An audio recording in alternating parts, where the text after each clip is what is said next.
Bonjour, on continue dans notre série d'enfil aiguille.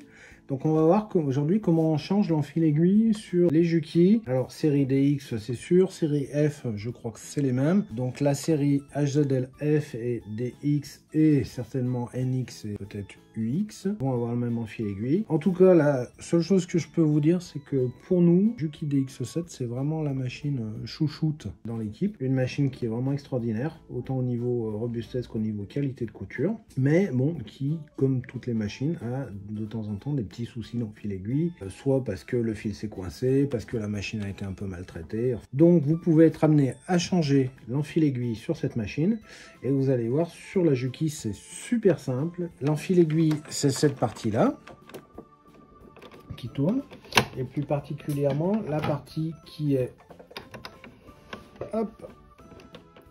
qui vient dans le chat de l'aiguille, qui sera la partie qui peut être abîmée, qui est la petite partie métallique avec le plastique autour qui la tient.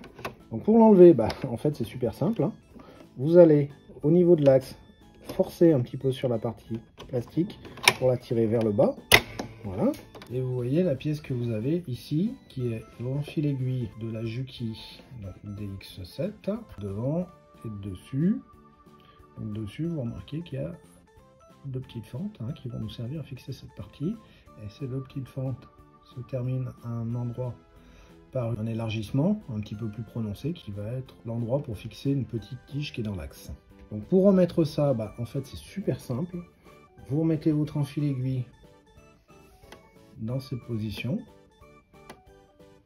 Donc pas face à vous, mais vraiment dans cette position. Et vous allez insérer dans la tige. Donc je l'insère dans la tige.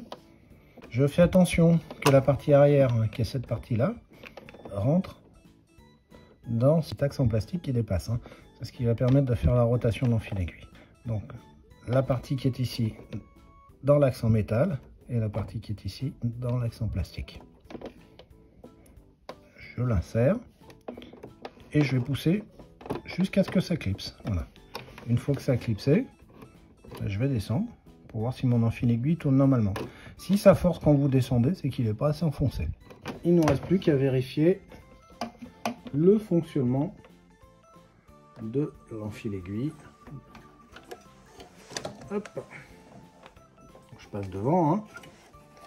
Voilà. Je passe le guide fil. Donc l'enfil aiguille de la DX7. Je passe dans la pièce qui est numérotée 7. Je vais couper mon fil par arrière et ensuite j'appuie sur mon enfil aiguille pour enfiler mon fil.